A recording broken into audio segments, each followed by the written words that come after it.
ആ അയ്യപ്പനെ ധ്യാനിച്ചുകൊണ്ട് അയ്യപ്പ മന്ത്രങ്ങൾ പറഞ്ഞുകൊണ്ട് കാത്തു നിൽക്കുകയാണ്. അതാ തുറന്നു കഴിഞ്ഞു, ഇതാ ശ്രീകോവിൽ തുറന്നു കഴിഞ്ഞു, ദീപാരാധനയ്ക്ക് ഇതാ നട തുറന്നു കഴിഞ്ഞു.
പൊന്നമ്പലമേടിൽ മകരവിളക്ക് തെളിഞ്ഞു കഴിഞ്ഞു. ആദ്യത്തെ പ്രാവശ്യം ഇതാ എല്ലാവർക്കും കാണുവാൻ സാധിച്ചു. ഇനി 2 പ്രാവശ്യമാണ് ഈ മകരവിളക്ക് കാണുവാൻ സാധിക്കുന്നത്.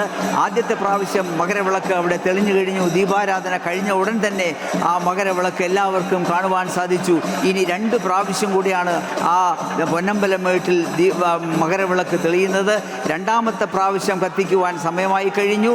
ആദ്യത്തെ പ്രാവശ്യം രണ്ടാമത്തെ പ്രാവശ്യവും വീണ്ടും ഇതാ മകരവിളക്ക് നിങ്ങളുടെ മുന്നിൽ എത്തിക്കഴിഞ്ഞു. 2ാമത്തെ പ്രാവശ്യവും എല്ലാ ഭക്തർക്കും ആദ്യത്തെ പ്രാവശ്യം കാണാത്തവർക്ക് പോലും 2ാമത്തെ പ്രാവശ്യം കാണുവാൻ സാധിച്ചു എന്നുള്ളതാണ്.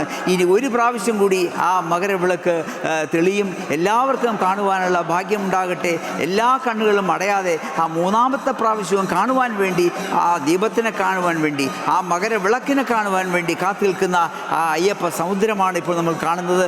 എല്ലാ കണ്ണുകളും എല്ലാ കാതുകളും ഒക്കെ തന്നെ പൊന്നമ്പലമേട്ടിൽ നോക്കി നിൽക്കുകയാണ്. 3ാമത്തെ പ്രാവശ്യം തെളിയുവാനുള്ള ആ സമയം അടുത്തു വരുന്നു. അങ്ങനെ ആ 3ാം പ്രാവശ്യവും മൂന്നാമത്തെ പ്രാവശ്യവും മകരവിളക്ക് തെളിഞ്ഞു കഴിഞ്ഞു. അങ്ങനെ ഭഗവാനെ ഇവിടെ വന്നിരിക്കുന്ന എല്ലാ അയ്യപ്പ ഭക്തരെയും, ഇത് കണ്ടുകൊണ്ടിരിക്കുന്ന എല്ലാ അയ്യപ്പ ഭക്തരെയും കാത്തുരക്ഷിക്കണമേ എന്ന പ്രാർത്ഥനയോടുകൂടിയാണ് നാം നിൽക്കുന്നത്.